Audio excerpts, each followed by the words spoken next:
ದಕ್ಷಿಣ ಭಾರತದ ಪ್ರಮುಖ ಯಾತ್ರಾ ಸ್ಥಳವಾಗಿರುವ ಧರ್ಮಸ್ಥಳ ಸುಮಾರು ವರ್ಷಗಳಿಂದ ರಾಜ್ಯದ ಜನರಿಂದ ಗೌರವವನ್ನು ಪಡೆದ ಧರ್ಮಸ್ಥಳ ಸೌಜನ್ಯಳ ಕೊಲೆ ಪ್ರಕರಣದ ನಂತರ ದಿನಗಳಲ್ಲಿ ಕೇಕೆಗಳು ಶುರುವಾಗಿದೆ.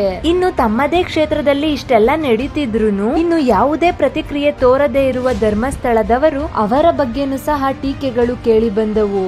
5 ದಿನಗಳ ಹಿಂದೆ ಸೌಜನ್ಯಳ ಕೊಲೆ ಪ್ರಕರಣ ಹಾಗೆ ಧರ್ಮಸ್ಥಳದಲ್ಲಿರುವ ದೊಡ್ಡ ಮನೆ ಇದೆಲ್ಲದರ ಬಗ್ಗೆ ರಿಸರ್ಚ್ ಮಾಡಿ ಕನ್ನಡದ ಒಬ್ಬ ಯೂಟ್ಯೂಬರ್ ವಿಡಿಯೋ ಮಾಡಿದ್ರು. ಇದೇ ವಿಡಿಯೋದಲ್ಲಿ ಎಲ್ಲಾ ಹಿಂದೂ ದೇವಸ್ಥಾನಗಳು ಸರ್ಕಾರಕ್ಕೆ ಸೇರಿದ್ದು ಎಂಬ ಕಾನೂನು ಬಂದಾಗ ಧರ್ಮಸ್ಥಳದ ದೇವಾಲಯವನ್ನು ಈ ಹಿಂದಿನಿಂದ ನಡೆಸಿಕೊಂಡು ಬಂದಿರುವ ಕುಟುಂಬ ಇದು ಹಿಂದೂ ದೇವಸ್ಥಾನವಲ್ಲ, ಇದು ಜೈನ ದೇವಾಲಯ ಎಂದು ಹೇಳಿದ್ರು. ಇದರ ಸಾಕ್ಷಿಯನ್ನು ಸಮೀರ್ ಅವರ ವಿಡಿಯೋದಲ್ಲಿ ಹಾಕಿದ್ದಾರೆ. ಇನ್ನು ಇದ್ರ ಬಗ್ಗೆ ರಿಸರ್ಚ್ ಮಾಡಿದಾಗ ಮಾಹಿತಿ ಸಿಕ್ಕಿದೇನೆಂದ್ರೆ ಧರ್ಮಸ್ಥಳದಲ್ಲಿ ಇರೋದು ಮಂಜುನಾಥ ಸ್ವಾಮಿ, ಅವರು ಶಿವನ ರೂಪ.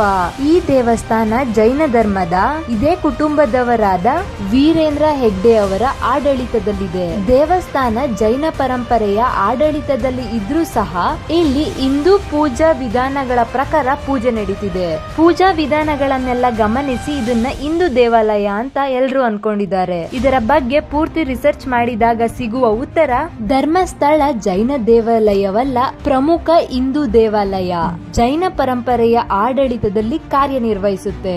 ನಾನು ಇದನ್ನ ಹಿಂದೂ ದೇವಾಲಯ ಅಂತ ಹೇಳ್ತಿದ್ದೀನಿ, ಆದ್ರೆ ಸಮೀರ್ ಬ್ರೋ ಯಾಕೆ ಜೈನ ದೇವಾಲಯ ಅಂತ ಹೇಳಿದ್ರು ಅಂದ್ರೆ ಇದರ ಬಗ್ಗೆ ಇನ್ನು ಮಾಹಿತಿ ಕಲೆ ಹಾಕಿದಾಗ 3 ಮುಖ್ಯ ಅಂಶಗಳು ಸಿಗುತ್ತೆ.